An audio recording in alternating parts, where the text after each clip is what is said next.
1.8 seconds. Charles Barkley. Johnson around his man. Drives and scores. Davis scores over Mark Jackson. 6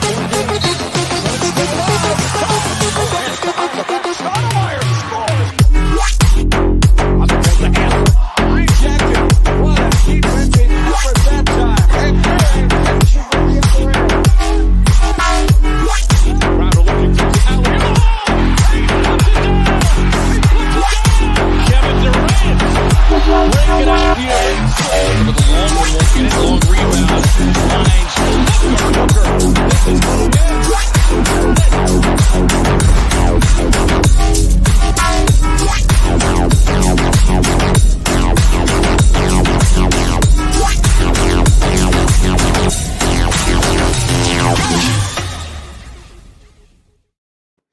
good. Good morning. Welcome to the first ever episode of the Suns Planet podcast, where three fans from around the world try to bring together all of Suns Planet. Of your hosts, aka Sunburst Dunks, and I've got my two co-hosts with me.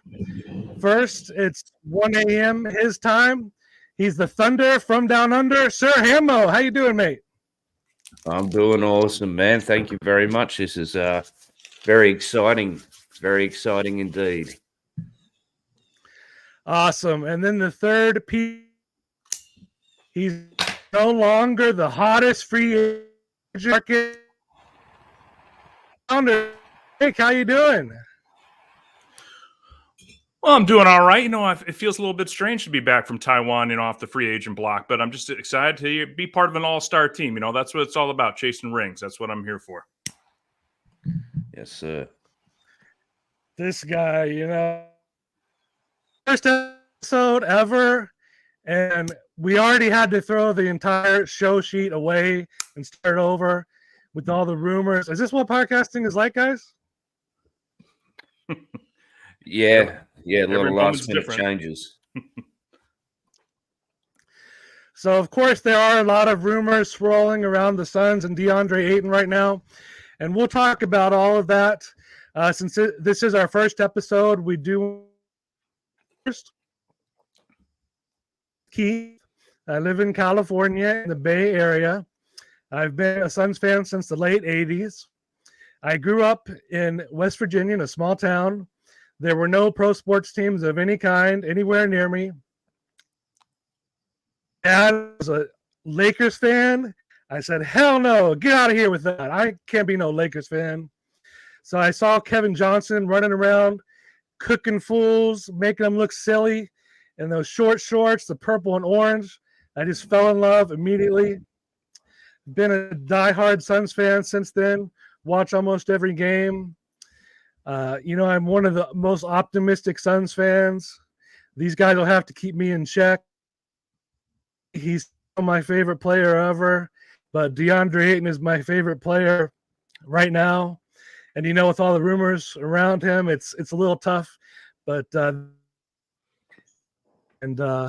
let's do this. Jake, how about you?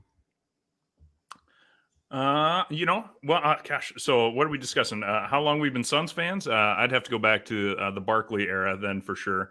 Who I would probably say is still my favorite player, although Devin Booker certainly putting in a hard fight for that one. So it's probably right now Barkley, Booker, and Steve Nash for me. But I just remember as a kid.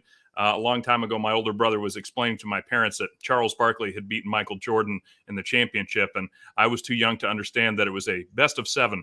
So I immediately thought, well, if he beat Michael Jordan, then it's over, and he's now the new best player. And I decided that he is now the greatest player, and I'm a huge fan of his at 5 years old. So it didn't exactly work out the way I'd envisioned it, but it will someday. Probably a fan since that era. It's beautiful, man. It's beautiful. Pretty similar for myself. 85 model over here. So, yeah, that early 90s team was pretty prevalent growing up. And, continuing forward through the years and years and years of heartache. And, now we're here. And that's something special, isn't it? That is just something incredible. So, look, Phoenix Suns, always been a lifelong obsession. Love the colors, love the team. And I think we cracked it for a good team this year, guys. I think this is going to be us. I really do. No doubt. Me too, man. And that was one of the reasons I wanted to start this podcast. And so we are Suns Planet. We're trying to bring together all of Suns Planet. You know, we've got one guy here from California, one guy here from Australia. So I think we might be the first Suns podcast with people from multiple continents. But, you know, we're trying to bring together everyone, not just here in Phoenix. You know, we're going to be at least a weekly podcast every Saturday morning for now, starting at 8 o'clock Pacific or Phoenix time, here live on YouTube. It's also going to be on Spotify later. I believe with video, if it keeps working like my test worked, we might be the first Suns podcast with get podcasts, of course. You know, I like to listen to a lot of audio podcasts. So what do you guys think about the podcast? Any comments? What do I think of the podcast? Yeah, I think you might have cut out a bit there, Keith. I wasn't quite sure. Like as a medium, I'm sorry. pro podcast. I'm wondering if it's my internet or your internet. I'm having a little bit of stutter here. I don't know. Can everyone hear me okay, or is it just Jake? No, you are Hammo, do cutting you out hear a me little okay? bit there. You are cutting out a little bit there, Dunks. But hey, what's first episode without a few technical difficulties? Oh, I'm sorry. It might be my internet. I'm not sure. I could reset it, but that would just throw everything off, I think. How am I Let's sounding keep now? rolling. Yeah, Sounded better. Yeah, we'll roll with it. But as for I'm a huge podcast guy. I listen to podcasts all the time. You know, and I think a big inspiration for us, Aussie Suns fans, PHNX. You know, Suns Solar Panel. I'm gonna miss some people here. Suns Jam Session, Fanning the Flames, Suns Geek. He's on fire. Thank you. I knew I was going to say Utah, but like, yeah, he's on fire. So we've got a great community of Suns podcasters. I know I'm missing some other folks there, Locked On Suns. But this is going to be a slightly different take. Hope you guys enjoy it. I saw that we've got Suns fans in England, Suns fans in France. You know, if the fates allow it, then, you know, maybe we can take a look at bringing in guests from different countries and really make this a true planet. You know, but I've got to ask you something though, Hammo, because it is nighttime in Australia. What are you doing to take the edge off, to get ready for you know, the rest of the evening, which is fastly disappearing on you? I actually woke up about 20 minutes ago, so this is perfect. I had a nice little nap. So yeah, no, it's as Keith was saying, you know, it's 1 a.m. over here on a Sunday morning in Australia, the 24th of September. So yeah, no, it's look, I could not pass up an opportunity to work with two of the best basketball minds when it comes to the Phoenix Suns in both yourself, Jake, and in Dunks. And in terms of podcasting, it's an absolute pleasure to be able to talk to people about the Phoenix Suns. And that those names that you mentioned there are 100% spot on. I see in the chat we've got the man himself, the one and only Darth Vader. Thank you very much for tuning in. Creepy Crawley, you know, it's the same time for him. So that's a bit of dedication there on his behalf. But yeah, you know, the PHNX guys, Suns Jam is an obsession of mine. I love being able to finish early during the day, finish work early, and able to get home in time to catch Suns Jam. So yeah, we're just hoping to continue that kind of trend and, you know, bring you guys a different take on what's happening in the Suns planet at the time. Well, Hammo, let me ask you. So you're young. I think you're the youngest of the three of us, right? I'm 38 years old. Oh, okay. Yeah, I was gonna say you got that major dad energy. You took a nap. I was thinking you're gonna be like, I got a cocktail here. I've been raging with Boyd maybe for the last few hours, and now I'm ready to just get all very professional and locked in. I was hoping that's what you're Not at gonna all. go with. And Keith, what are you starting the day with? A cup of coffee? I mean, what's breakfast like in California? Is it avocado on toast? With a slice of fruit, California dairy plate. What's this? What's the story with the early mornings California time? That's pretty much it. No. I'm traditional, soft, country fried steak and all that good stuff. I already had my coffee. I've just got a little bit of water here with me right now. How are things sounding now with everything? Am I coming through? Definitely coming through better. Getting better. But remember, this is if there is technical difficulties again. Keep our composure. We've come too far. There's too much to lose. It's not keep our composure. Just remember, this is live, gentlemen. And people are paying the premium dollars to watch the premium players play. We're going streaking. Pinged audio, Voida says. What does that mean? I don't know. Are we still having problems? No, it sounded okay over here. Well, I hope it's coming through. But this is our first episode, so it's not surprising if there's a few little technical difficulties. Oh, okay, yeah. Okay. You're cutting in and out sometimes with the internet. In and out. All right, so I'm sorry about that, but we'll try to power through here. Of course, you can see number 22 behind me in the background. It's DeAndre Ayton. We're talking about like the 200th time of DeAndre Ayton trade rumors. Can you guys believe we're doing this again? I swear to God, this is an NBA 2K. It's some kid, and we're living in his dream right now of just sitting in NBA 2K, and he's like, "What could I get for this guy?" But he keeps picking Ayton for some reason. So yeah, no, and for some reason he has a weird affinity to keep re-signing Ish Wainwright to minimum contracts. But either way, the important thing to note is that yes, he has hit the button again because he's just curious what's out there. And I tell you what, I for one, and I'm gonna guess Keith, as a diehard DeAndre Ayton fan, you're not loving what we're hearing as possible returns so far. I definitely am not. Blazers fans already hate Yusuf Nurkic, so I don't know why Suns fans would like him any better. He would be a huge downgrade from DeAndre Ayton. But let's try to update people, because even last night I was seeing people on Twitter. Why are people talking about DeAndre Ayton trade rumors? Some people are a little bit behind. They haven't heard all the stuff. So I'll try to update everybody here real quick. Let me know in the chat if I'm still coming in and out or if I'm coming through okay. But definitely better. Okay. Obviously DeAndre Ayton has been in trade rumors before. A lot of people thought earlier in the summer that he would be traded, but we got through that time. We're just a couple of weeks from training camp. Everyone thought the roster was set. Everything was over. And then what happens? Some people on Twitter, including an account that calls himself Dropping Dimes 20, started posting things.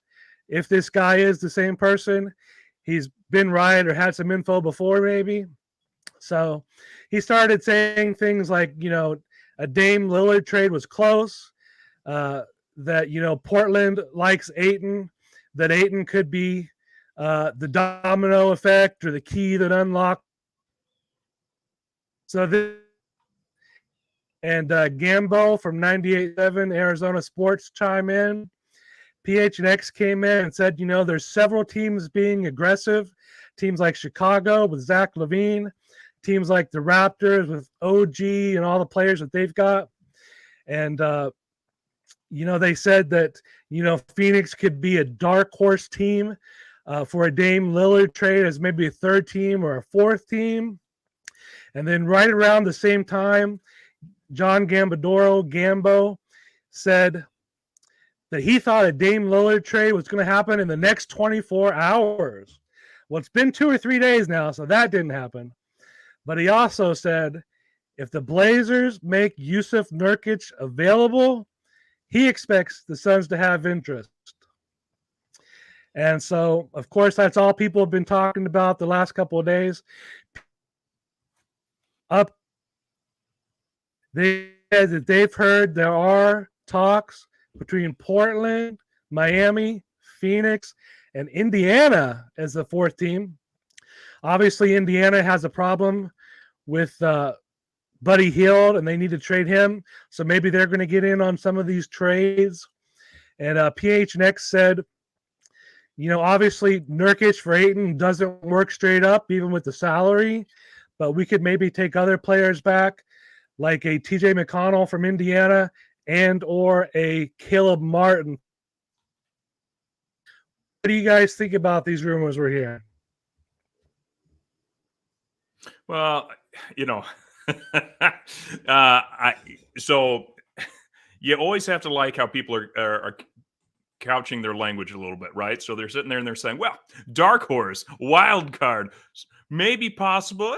They're just taking calls, man. They're just taking calls. I think Suns Jam made the point that John was saying, well, if somebody calls your phone, you accidentally pick it up because you think it was somebody else. Well, now you got to talk to the general manager and hear about DAA. And then some intern is ratting you out saying, oh, they're talking about trading DeAndre Ayton. So, no, there's a lot of people that are saying, if it potentially comes to this at some point, it could be that they would consider, and there's all these, language, just tactics that they're using to be like, I don't know. But let's be honest, DA is the only tradable contract right now. You're not going to trade Bradley Beal. Booker, the franchise, is not going anywhere, and you did not just dump everything to get Kevin Durant to send him for anyone else, because you're not going to get anyone better than Kevin Durant in a trade.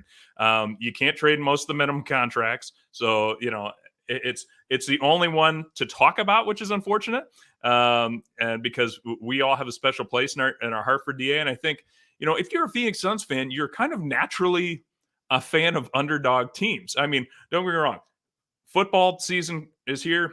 I'm a diehard New Orleans Saints fan. Some people might say they're an underdog, but we won one Super Bowl ring. And really, that's all I wanted. I might want more, but that was so special. The Suns can win the chip. It's going to be, right up there with like one of the greatest moments ever. So what's tough is that we kind of like an underdog team, one of the highest performing, best, win rate teams in, professional sports.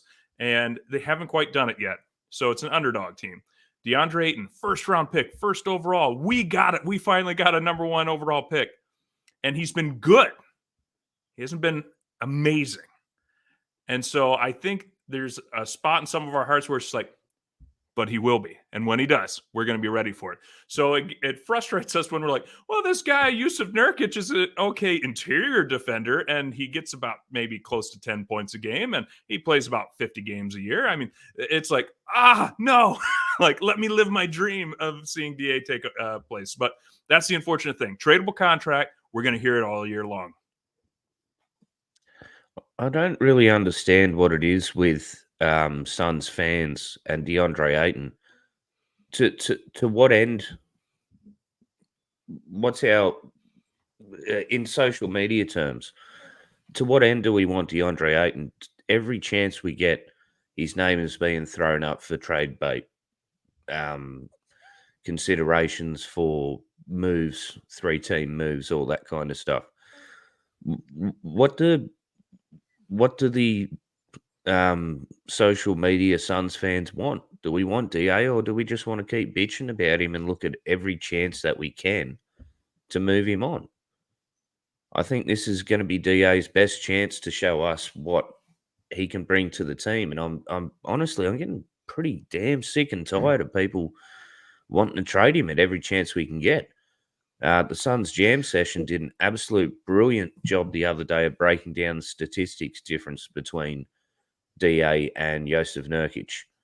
And it is a dumb trade idea. DeAndre Ayton is a much better player than Nurkic is and will be. It's being, especially for someone like me that's a self-professed Ayton stan. But, I've been pleasantly surprised and happy over the past couple of days to see the vast majority of Suns fans, at least on Twitter and the comments that I've seen, saying, hell no, this is a terrible trade. We don't want to trade DeAndre Ayton, especially for someone like Nurkic and maybe you were getting someone like OG Anunoby also in the trade. That,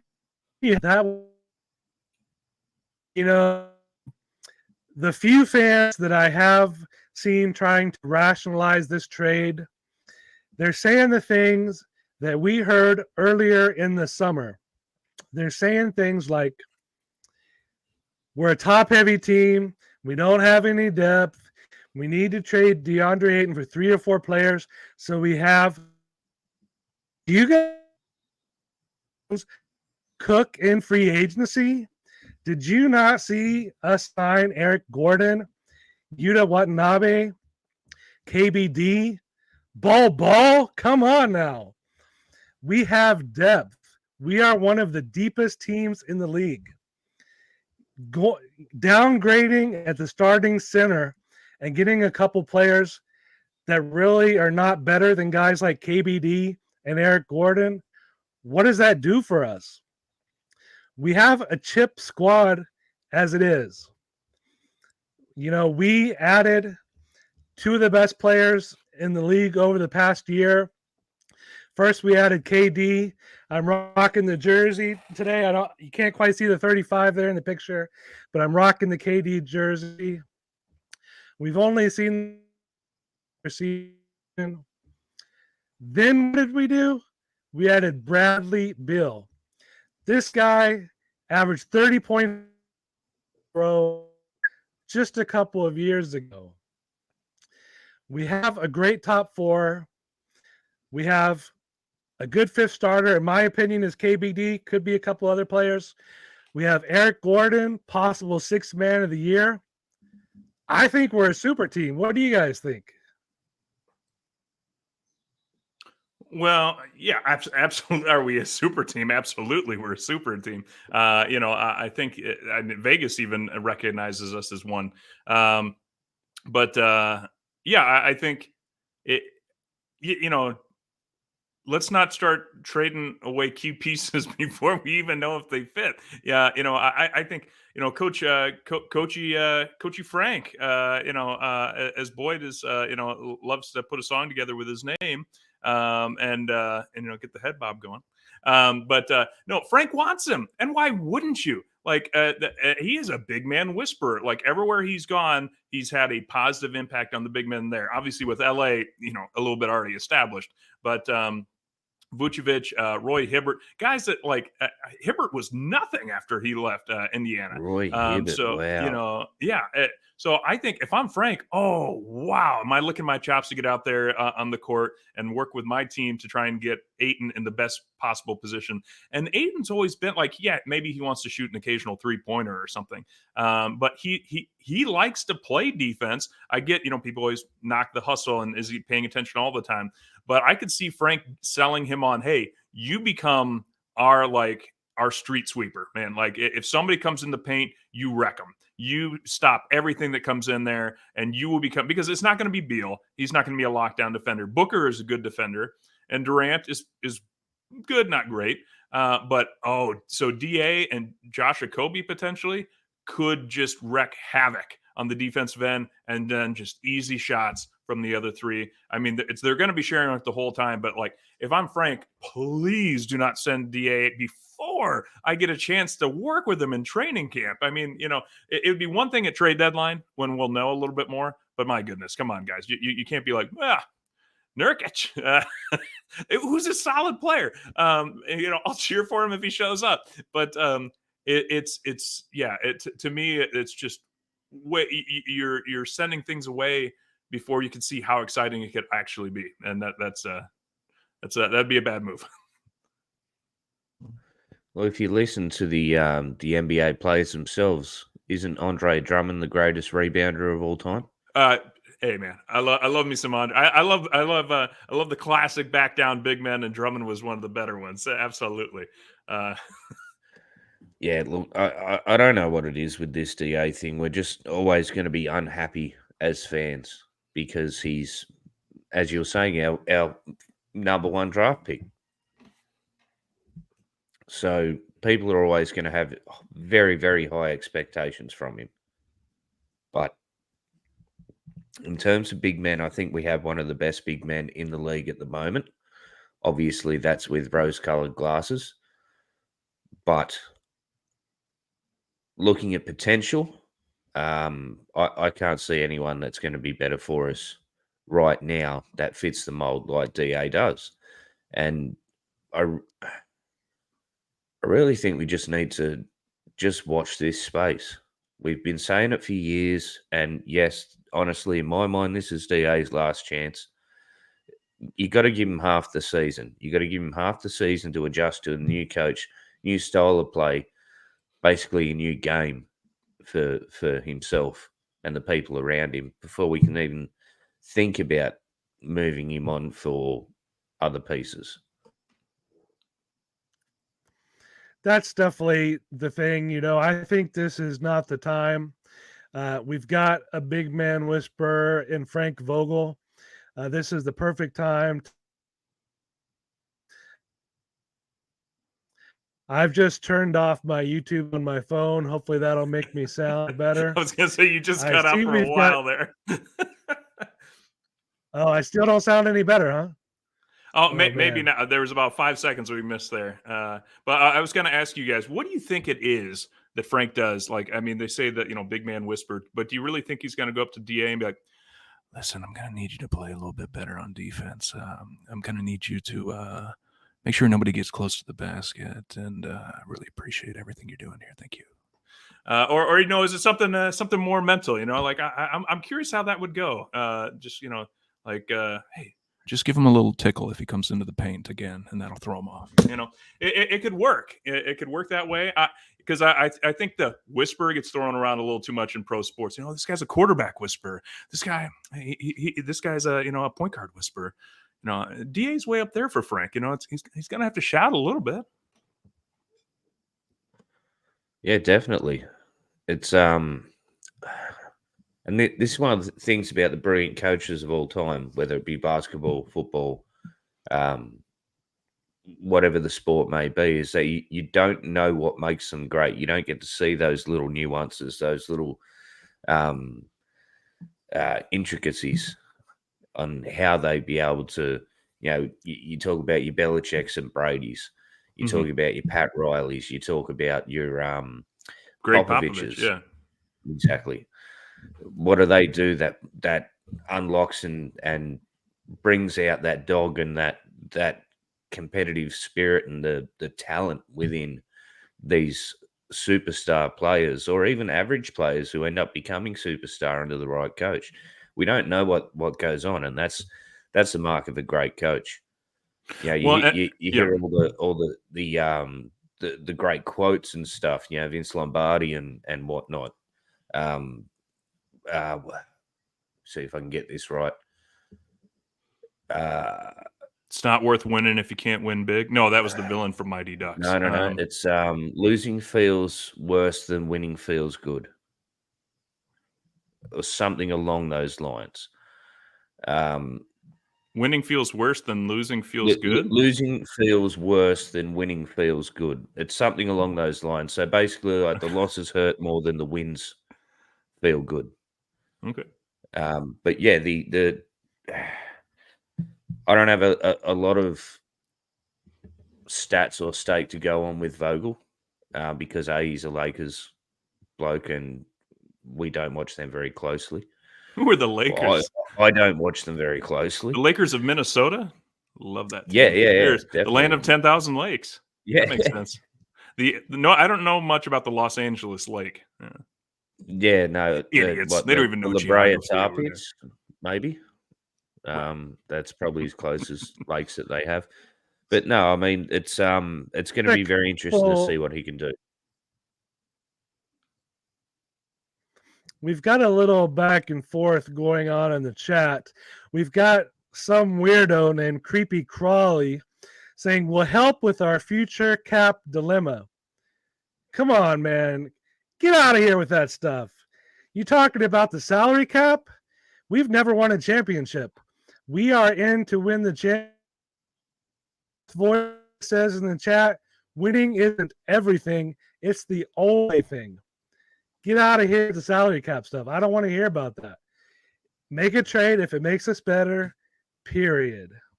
Well, and see, But, that's you what I know- do love about Suns fans, though, right, Keith? Is that we have been great at NBA 2K for so many years because we had that decade of despair, and so we got very good at being like, all right, Eric Bledsoe for 2 first-round draft picks. I bet you I can make somebody accept this in NBA 2K. We've gotten very good at, like, we're always building for that, like, eventual dynasty team that we want to have. But let's get that first one.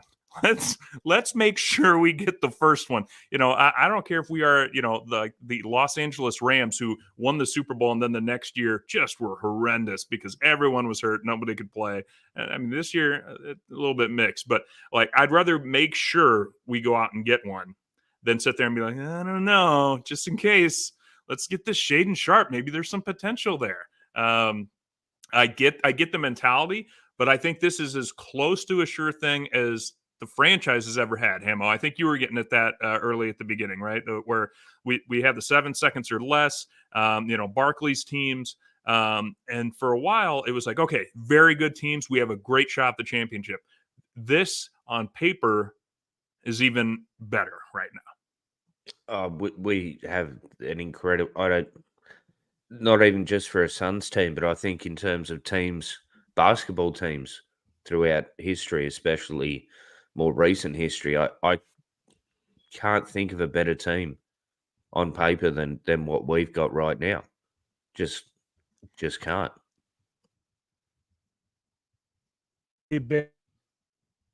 Or the talent of Devin Booker, Kevin Durant, and Bradley Beal. You look at some of the Miami super teams, the Warriors super teams. Those are 2 of the only teams you can think of in recent history that compare. And so that's why I definitely think we're a super team. But, you know, as far as Frank Vogel goes, coach for Ayton and for the team right now, I think it is partly the scheme. You know, he is known as a defensive coach. His teams have always been in the top of defense in the league, except for when he was in Orlando and they didn't. He knows how to coach big men. Obviously, he had Roy Hibbert in Indiana. I think more than that, it is partly mental. You know, Ayton has always had the skill. He just hasn't always been able to bring it to bear on the court. And I think part of that is just, you know, not being comfortable in his role, but also not knowing what the coach wants him to do. He was never, you know, the best defensive coach, even though we had good defenses while he was here. You know, he had Ayton setting screens on every single play, but never getting the ball. It's not just about scoring, but Ayton just wants to be a part of things, you know. And Vogel would make comments, you know, things like, that wasn't Suns basketball. That's not how we play. You know, or Ayton would have a big first quarter, and then he wouldn't hardly see the ball the rest of the game. And, you know, little things like that wear on you. And I think Vogel won't let that happen. You know, there's just little things you need to do and just keep him involved. Don't have him set a screen on every single play. Now that we have guys like Kevin Durant. So I think that's some of the things that Vogel. And, you know, we've got some great comments here in the chat. You know, Josh Huntstar 05, he says the Lakers suck so bad, even HBO can stop them. You know, Josh, he's a part of the team here at Suns Planet. He created our intro and our outro. So if you like those, let know he does amazing work. You'll quickly notice that there's going to be other video clips that Josh didn't do, and you'll notice that very quickly. That's a good question that my main man Boyd's bringing up there. Who is that in the photo next to Al McCoy? It's me, Jake. Oh, I'm so stupid. It happens, guys. It happens. I don't know. No. I don't know. John Bloom. We'll go with John Bloom. Yeah, why not? This guy, John Bloom. Why not? John Bloom until we know better. But yeah, definitely, guys. Like Keith was saying, Josh has done amazing work on our intro and outro, and man, if I had the old superlative, if I had a nickel for every time I watched our intro video, I wouldn't need to be a podcaster or a garbo for work. It does rock, But doesn't it? it is pretty damn tight, and to hear it for the first time, with the headphones and everything going, man, thank you, Josh. That was beautiful, brother. You've done amazing work. Amazing. Well, with that, I think it's maybe time to look at a structure that we're trying to prepare. What do you guys think? I didn't catch it. What'd you say? I think we should check out a little room that we've got under construction. Oh, Does that sound let's good? do it. Fire it up. Yeah. What's the name of that nightclub of yours again? You talking about the Boom Boom Room? Yeah, the Boom Boom Room. That's it. Well, I sure like to see that place when you get it all up and running and pretty looking. Yeah, me too, Ray. Me too. The Devin Booker Boom Boom Room. The Boom Boom Room. It's under construction. Come on in, guys. Step on into the Boom Room. It's under construction right now. At some point in the future, we will have a graphic to show you how nice and pretty looking we got that Boom Room. But, the Boom Room is where it all goes down. It's the Suns fan sanctuary. K-Ray tried to tell you all about, you got anything you want to talk about with Suns fans? You don't want those silly Nuggets fans to hear? Come on into the Boom Room. If any riffraff tries to come in, we've got our bouncer Jake to take care of him. Right, Jake? I love it because I used to bartend and Hammo used to be the bouncer, but they put the littler guy at the door. It's a classic move. It's very Booker-esque. Dude, I was 52 kilos dripping wet when I was bouncing. I don't know how the hell I'm still alive. Well, it's all about attitude. And rumor has it a little punk named Luke has been trying to get in there, but we'll let Josh show you more next time. Hey, Lucas swinging around by his little bitch tits. So, the Boom Room is for all Suns fans. If anyone in the chat has anything they want to talk about, let us know. I don't know if you guys have any topics for the Boom Room this week. I do. But if anyone else wants to start us, guys, go ahead. What do you got feeling there, Keith? All right. And let me know, if I sound any better. I hope the microphone and everything sounds better. I'm not cutting out. But what I want to talk about, tell me, why is the media and people like ESPN trying to tell us the Denver Nuggets are a dynasty? The Denver Nuggets? Are you kidding me? These guys won 53 games last year, even with the best player in the league, the best home court advantage in the league. They were 15th on defense in the regular season. Very few teams like that ever win the championship. They had a good playoffs because they played 3 play-in teams. That's never happened before. They won a Mickey Mouse championship. And now you're trying to tell me they're a dynasty after they lost one of their best players, Bruce Brown? They had 3 guys last year that could play defense. Aaron Gordon, KCP, and Bruce Brown. They were already 15th on defense. They just lost one of their best defensive guys. How are they going to be able to defend anyone? Aren't they going to fall even further?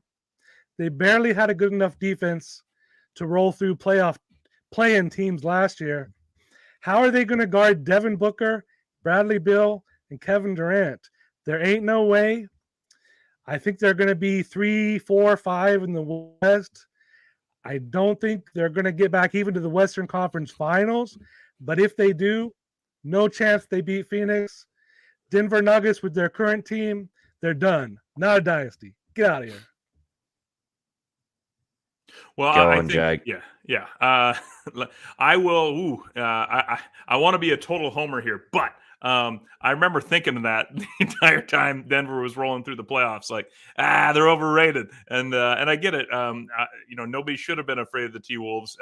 Anthony Edwards isn't ready yet, and of course they're trying that double tower situation that has had mixed results at best. We gave it a good shot, and then I think a lot of ESPN types forget that Chris Paul went down because he always goes down, and then Da missed the last game. So when two of your big four are out, it's going to be a struggle fest. I think the Heat. I did not understand how they made it as far as they did. It was fun to watch the Cinderella Heat do that. And I think the Lakers are overhyped, and that's not just me hating on the Lakers, but I don't think that I didn't buy into Austin Reeves and D'Angelo Russell being key pieces, and I think Father Time is going to catch up, which people have been saying about LeBron for a long time. But I think we started seeing him break down a little bit more and not have quite the stamina anymore. And AD, of course, always has to worry about the injury bug. So yeah, I think it's going to be super competitive in the West, but I think Denver still has a shot because they do play very well, consistently well, and it's tough for me to be like, oh, they're going to have trouble because Bruce Brown's not there. To me, that's like, oh well, we did lose Torrey Craig, like a key bench guy, but so no, I think. Dynasty, yeah, too soon for Dynasty for sure. If they're rolling at the top seed going in to the playoffs this year, maybe you can start to say, oh, they've got a shot to build this dynasty up. But way too early with one title, and they've never won one before, and it's already like a title contender. No, there's too many good teams, not just in the West, but there's too many good teams that can absolutely throw a wrench into that. So I do not love it. My view on the Denver Nuggets is I have a tendency to say things too quick and people jump on me before I get to actually explain it. But they do seem to remind me a lot of the Ginobili, Duncan, Parker era of the Spurs. They're just stoic. Fundamentals. Yeah. Fundamentals, not a lot of flash. Not a lot of, Duncan was one of the most quietest people, he's still wearing a $3 t-shirt from Walmart. Jokic is sort of the same.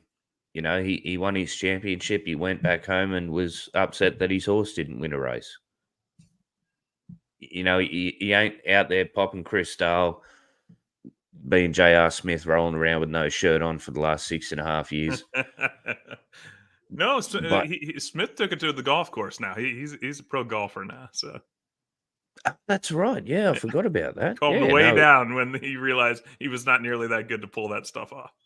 Oh well, putting holes in one instead of holes in people is probably a better move for him. But the Nuggets dynasty, look. Sorry, what? Maybe a hole on defense, but yeah, I don't. Was he shooting at people? I don't. He's a bit of a gangster. He's affiliated. Yeah, but he's not like Gilbert Arenas, like flashing it in the locker room, right? At least I hope he wasn't. Well, he ain't John Morant. Well, exactly. Get the gap. You ain't even T Morant. No, look, in a world of clickbait, in a world of views and subscribes and all this kind of shit, people just say whatever the flying daffy duck that they want. And obviously they're going to say things that are controversial. I mean, hell, I did it for 2 years just to try and make a name for myself. But the Nuggets being a dynasty it's just silly, people. I'm not going to entertain the idea. It's just silly. It's just crap. Definitely, and the internet and Twitter is a source of a lot of our problems. The trade rumors wouldn't be everywhere and be such a thing if it wasn't for Twitter. Everybody hears every little rumor, no matter who it comes from. Could be any rando on Twitter, and people just run with it, and they just say, "Oh, yep, he's gone. Trade's coming." And there are people that have sources, obviously. People like PHNX and Gambo are giving us great info right now. But even though these talks are happening, that doesn't mean that something's going to happen. Trade talks happen all the time, and a lot of the things that are leaked to people are leaked because they're dead. They didn't happen. If they were still ongoing, it's usually not leaked. So, well, and let's always remember that the national guys have to keep conversations going. I remember when, for those who like the NFL, when Tim Tebow was in there, it was nonstop Tim Tebow talk. And it wasn't that he was good. It was that they just knew that if somebody said Tim Tebow was good or Tim Tebow was bad, people would want to listen in to hear the debate. And it went on for way too long. And it's sort of like, so I think right now what they're looking at is, hey, if we start to say something somewhat outlandish, not terribly outlandish, it has to be in the realm of believability, right? The Denver Nuggets could build a dynasty because they have a strong foundation. You have so many people from East Coast, West Coast teams, and those markets being like, absolutely not. There's no way the Denver Nuggets could ever possibly do this. But I will say one thing. Going back to that series last year, there was somebody who didn't quite pull his weight as much as I thought he should. And hopefully, with a full training camp under his belt and a kind of rebuilt team, we're going to see the Slim Reaper do a little better.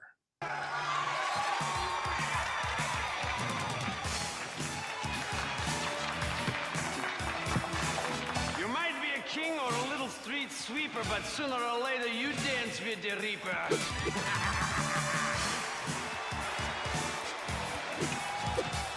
Get down with your bed, Sal.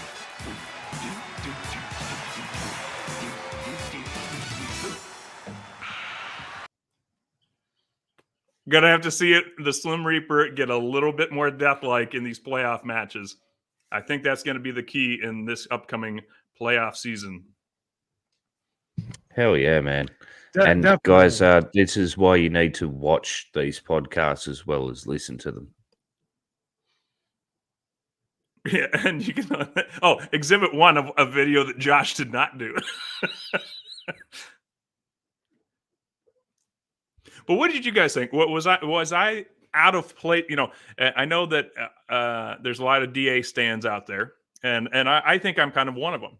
I'm a big defender of his, and but I was pretty upset with the some of the games that Kevin Durant was playing, and I think I actually now, in retrospect, put a little bit of it on Monty and just the fact that he didn't have a whole lot of time to prepare, but I expected more in those games too, and I just didn't quite see it in that particular playoff series. Not that he's a bad player, not saying that, of course. I'm not going to be way out there, but I will say underperformed when you think of how much we gave up for him. You expect a player like that to go out and win you a couple games by himself if he has to. I don't think we got that version of KD in that series. Yeah, I would agree. KD had great stats, as he always does, but the impact just wasn't quite there. Monty had him standing in the corner a lot. He didn't know how to use him. I'm not going to blame Monty for that completely because he only had 8 regular season games with KD. Although, at the same time, we knew since the summer before that we had a good chance to get him. So he probably should have been planning a little bit more on how to use him. But, KD, he still had good stats with the shooting and everything, but he just didn't quite have the impact. Maybe part of it was still coming back from the injury and everything. But I definitely think he'll be better this year for sure. Well, let's talk though too about some of the new players then, because we're running towards the we got 8 minutes left here in the fourth quarter, or about 10 minutes left here in the fourth quarter, and so one guy I'm particularly excited to see, I think he should be considered for the starting lineup, is going to be this guy that's going to be knocking down a lot of those corner threes that Josh Okogie had trouble with.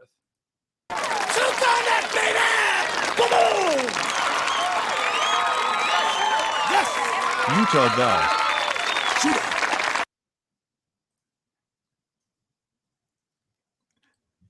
Way to go, Josh. I'm going to pretend you did that one. Yuta, the shooter. Yuta, the shooter. Dude was stroking it when KD was in Brooklyn. I would love to see him in that kind of like crunch time when teams are going to be freaking out with Beal, Booker, and Durant on the court, and it's either going to be just alley-oop passes and just like pick and rolls with DA, or you've got Yuta in the corner. Just what was it? Something like 50% of corner threes were going down for Yuta when he was playing with KD. Something just absolutely phenomenal. And Josh Okogie, every time he was shooting, we're like, maybe this one will go in. Like, we loved his defense. And he was, I don't even know if streaky would be the right term. Streaky means you can go hot and cold. He was cold. He was the coldest of the Phoenix Suns shooting. Get it? The coldest. So very, very disappointing most of the time. Sometimes he could kind of impress. But Yuta the shooter. What do we think? Most under the radar minimum free agent contract that we picked up? He seems to be one of the most adaptable players that I've seen in a long time. He seems to just be able to slot in to whatever rotation and whatever his role is at the time. In terms of getting back to KD, I mean, last season obviously wasn't his best season he's ever had because he spent however many months trying to prepare for the Brooklyn way of things, the way it was supposed to be. And then all of a sudden he's up and changed teams. So he's got to learn a whole new style of play.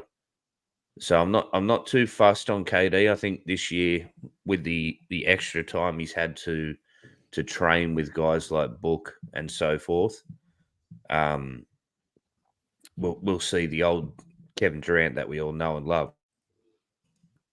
But Yuta is definitely one of those versatile. He's easygoing. You know what I mean? He can just like, you do this. Yes, boss. And he's over there doing it. He's like a poor man's Kevin Durant. You know, that was the big praise for Kevin Durant. He can walk in anywhere and just start draining jumpers. 100%. And Yuta is not nearly on that level, but he doesn't have to be for us to be successful with him in the lineup. Of course not.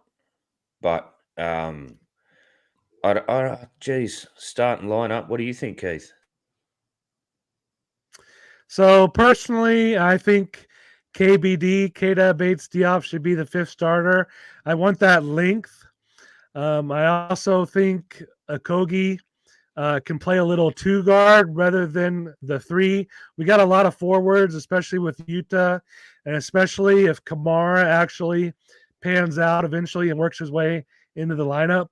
I think, I think we've got three great guards with Booker, Beal, and Eric Gordon, the possible sixth man of the year. We don't need a lot of minutes at guard, but I like KBD as that fifth starter with the length and a good three-point shooter as well. Wow. You forget how many people play for this team. I forgot all about two. Actually, I was trying to think about it. Yeah. I actually forgot Bull was on the team. Of all the people that are on the team, I was trying to name them off before the podcast. I was like, oh, yeah, we got Eric Gordon, and Yuta, of course, and KBD. And who am I missing? And I'm just like, oh, Bull. How the hell did I miss him? Suns Twitter won't let you forget that he's apparently the greatest player that will never get meaningful minutes on this team this year. That's my negative note for the day. That's the thing, we've already got 9 or 10 solid rotation players without even counting guys like Ball and Kamara that could force their way in there. So why would we trade Ayton for more depth? We don't need depth. We're already one of the deepest teams in the playoffs, maybe 9. So yeah, I think we're good to go with depth. One of the biggest weaknesses over the past couple of years has been our 3-point shooting. We actually had good percentages, but we've always been one of the lowest takers of threes in the league. Our numbers just weren't there. And, this summer we had a lot of high volume 3-point shooters like Utah, like Eric Gordon. These are guys that can space the floor. There's so many depth lineups we can put out with shooting that, I think we fixed our main weaknesses and we're good to go. I don't want to see any trades before the season. Well, it's not necessary. I can see Exactly. the perspective of what about the future? Because we have so many guys on minimum contracts, and if we are successful in winning the title, a lot of those guys will be offered more money. They'll get the Bruce Brown treatment of, hey, don't play for another less than $2 million contract. Come to us and get 10 and actually make some money. And some of these younger guys that are playing on a lower contract, like a Josh Okogie, would absolutely go for that because, you get a title and then all of a sudden, hey, get that generational wealth. Not saying that $2 million isn't generational wealth, but like, hey, really set up yourself.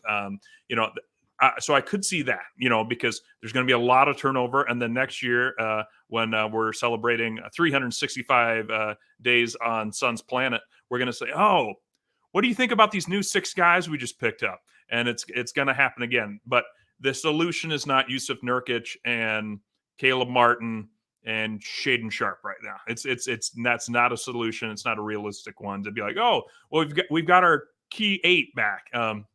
I'd rather, again, go get the title, worry about it later. And that seems to be the mentality that Ishbia and James Jones have adopted. All I can hear in the back of my head is Suns Geek saying, preach, preach. Preach. And slam that like Preach. button. Slam that like button while Hulk you're here. smash that like button, people. Yeah, which is Hulk a good point. Thanks for bringing that up, Jay. Yeah. Hulk smash that like button, and subscribe. people. And like and subscribe. Look, yeah, next year could be a totally different team, like you're saying. But as it is right now, we have some of the best shooters going around. And there was a stat that came out the other day that I seen, and I won't get the numbers right because I'm not a numbers guy. But Damian Lee finished off the season last year with the 3rd highest 3-point percentage in the league, I believe. And he's a bloke we're not even talking about. Well, yeah, right now he's not even in our top 9 or 10 man rotation. That's how deep we are. We can't play a guy that shoots 50% from 3. That's crazy. And of course, the best guy is Devin Booker. We haven't hardly talked. That's how many things there are to talk about. But let's just talk a little bit about Devin Booker before we get out of here. This guy. We talked about his boom boom room, and that we got VIP passes to the boom boom room. But yeah, people want to know more probably about what he's doing when he's not in the club. We can't talk about everything that goes on in the boom boom room. It's true. We'll let you know about. We only know that Luka wishes he was in there. His mom's in there. His mum's in there. His mum has been in there for a long time. I let her in. She's said having it was a ladies' great night, time. 2 for 1. Yep, she's having a great time, getting a little bit of mimosas going on and stuff. She's enjoying herself. Mimosa. It's an early morning daytime club as well. It's a 24-hour club, the Boom Boom Room. It's dark, man. It's like all clubs. It's dark on the inside, so you don't know what time it is outside. You Aussies and your mimosas. See, this is why Sun's Planet's going to be great. I can't wait to get like Sun's France on here and be like, with a glass of Bordeaux, just really lighten up, maybe a champagne or something. We'll be like, oh my God, you guys and your territorial alcohol. Thanks, Boyd. Keith, so Devin Booker, he's pretty much done. I think he's going to take even another leap this year. I think he's going to be one of the top assist guys in the league. I think he's going to average at least 8 assists. I think he's going to be in the top 10 in assists. I think he's going to be in the MVP race.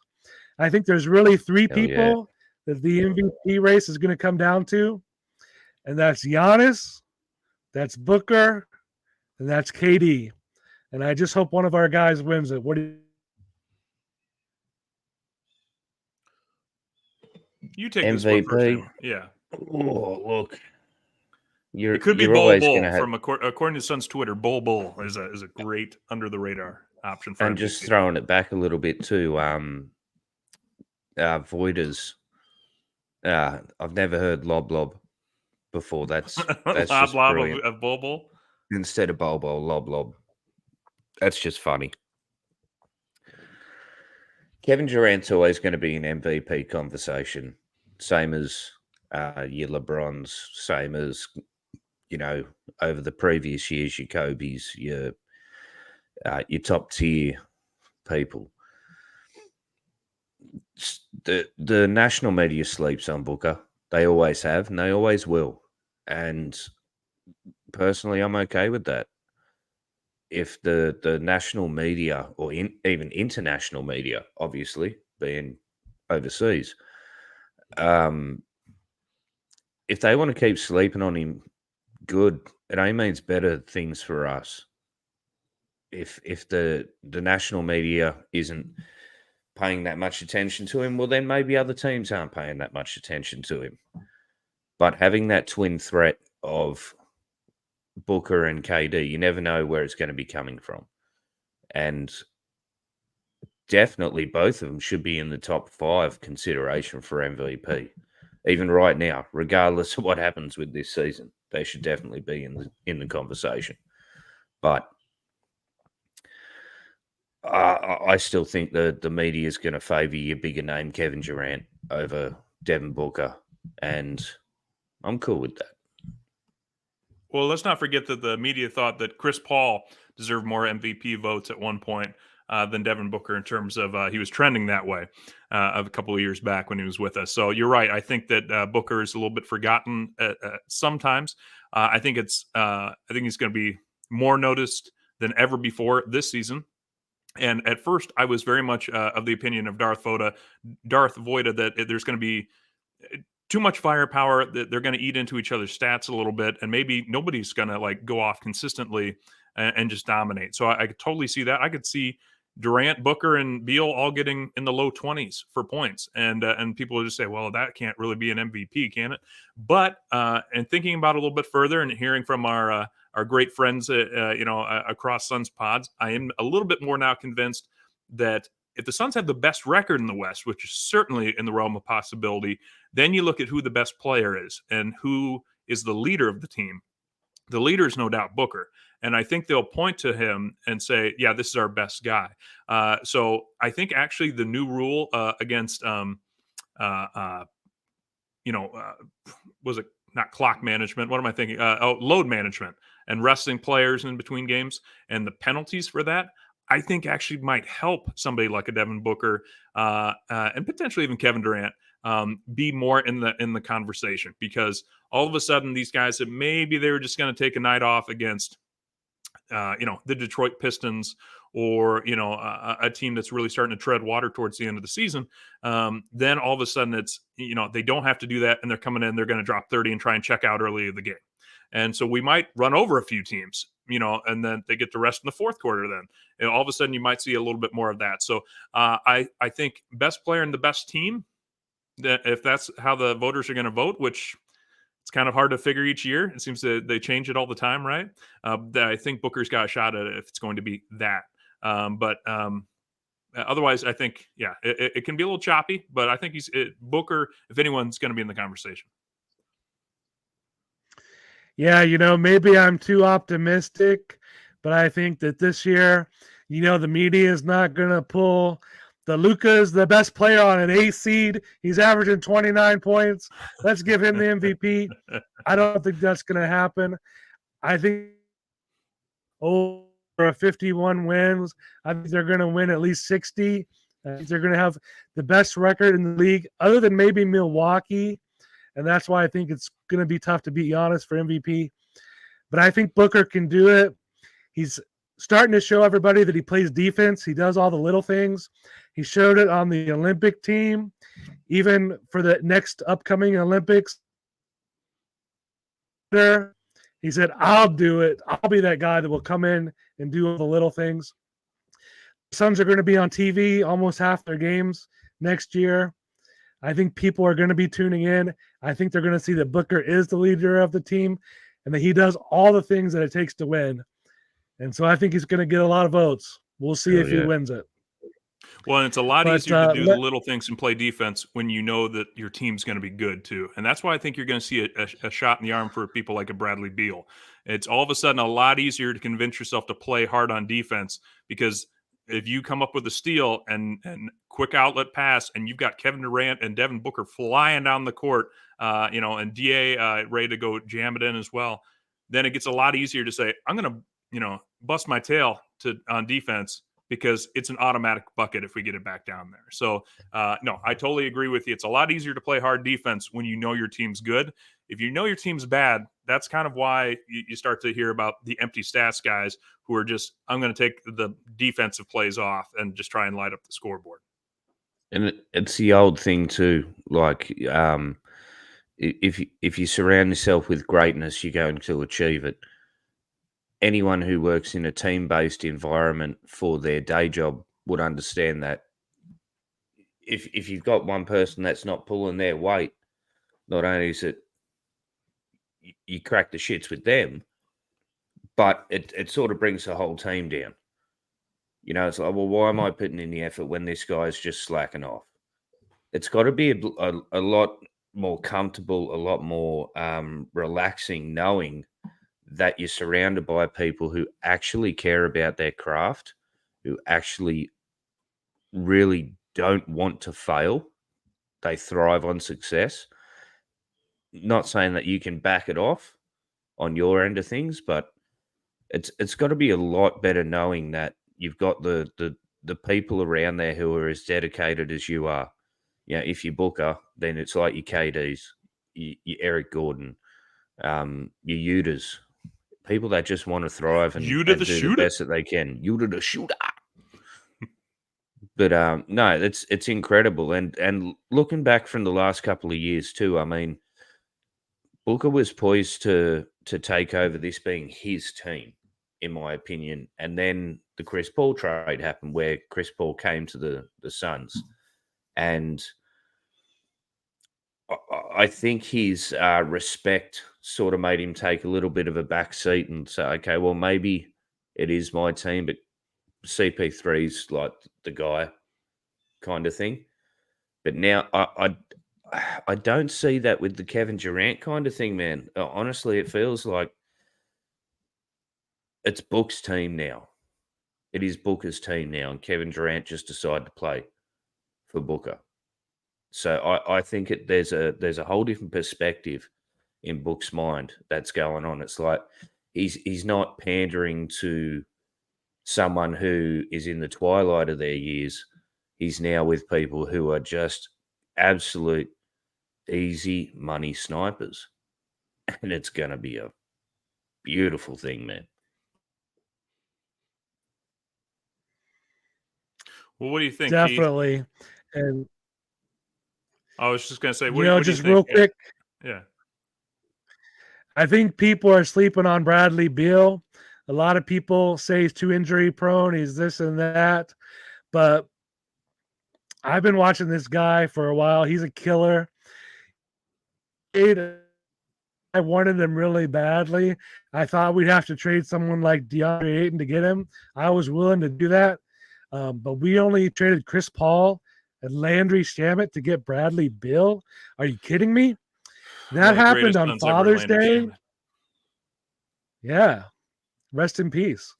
But that happened on Father's Day when I was with my girlfriend and her family. We were all there together. I saw the trade. I came back in the room and I said, the Suns just got Bradley Beal. We're winning the championship. Let's go. My girlfriend looks at everybody. No! She's like, this guy, he says that every year. Can you believe that? She did me dirty, guys. Come on. But I really do think this is the year. And we're going to start to wrap it up here. So, Hammo, why don't you start us with final comments and where we can find you? First of all, I'd just like to thank both of you gentlemen. Being presented with the opportunity to work with two of the best basketball minds in terms of Phoenix Suns fandom is a massive opportunity that I just could not turn down. So thank you very much, gentlemen. It is an absolute pleasure and a privilege to be talking Suns with you guys. I'm still going to be on Aussie Suns fans. You know, that's how we started and that's how we roll. That's how it works. But I'm very excited for this, man. I mean, it's 2 a.m. on a Sunday morning, and I don't know how the hell I'm going to get back to sleep. I really don't. This has been so much fun, and an hour and 10 minutes has just flown by, guys.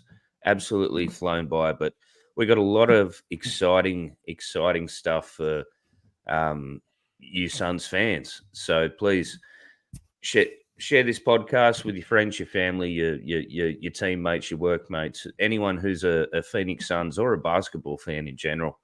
You know, share this out. Like Keith was saying at the start, I think we have the monopoly here because can't think of any other Suns podcast that's got people from different continents and able to bring even you two fellas from where you are in America, different areas, two completely different views. So very, very excited, very grateful, and thanks for tuning in, guys. Well, this has been a blast. And yeah, I think a solid first episode.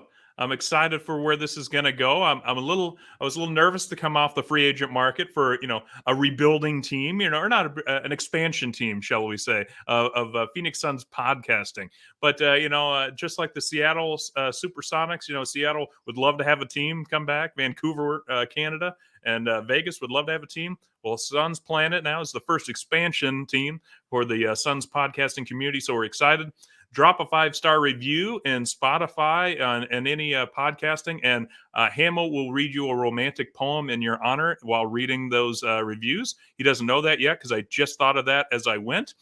You can find me at Fallen Founder, and I'll just say good morning, Al, and good night, Australia. And I will try to fix my internet for next time. Sorry about that, guys. It usually works really well, so I'm really shocked. I didn't even think to check that. I was preparing everything else. But this has been a great first episode. I love you guys. Let's try to grow Suns Planet. You can find me on Twitter at Sundress Dunks. You can find the podcast on Twitter at Suns Planet Pod. We'll be on Spotify, everywhere you get podcasts. We're getting a Facebook page going as well. But with that, Al, take us out. Wherever you are, whatever you're doing, stay with us as the Suns get set to shine here on their home court. Here's Perry. Cigar Hurd. Here's the jump shot. Good! It's good! Al McCoy with you courtside. Pumped up a three. Shazam! He ties it. Hey, D.A. Al and Tim up here. Happy birthday! Right. Yeah. I know it's a moment. Happy birthday, baby! Here's Cameron Payne out on top. Durant, three-pointer straight away. Shazam! I just want to take this opportunity to thank everyone in this arena this afternoon, to all of those that are watching and listening on radio and TV. Thank you for allowing me to tell the story of the Suns for 51 great years. That pretty much wraps things up here. And for one last time, this is Al McCoy saying thanks for being there. Thanks for being with us tonight. And from the Footprint Center here in downtown Phoenix, we'll just say so long for now.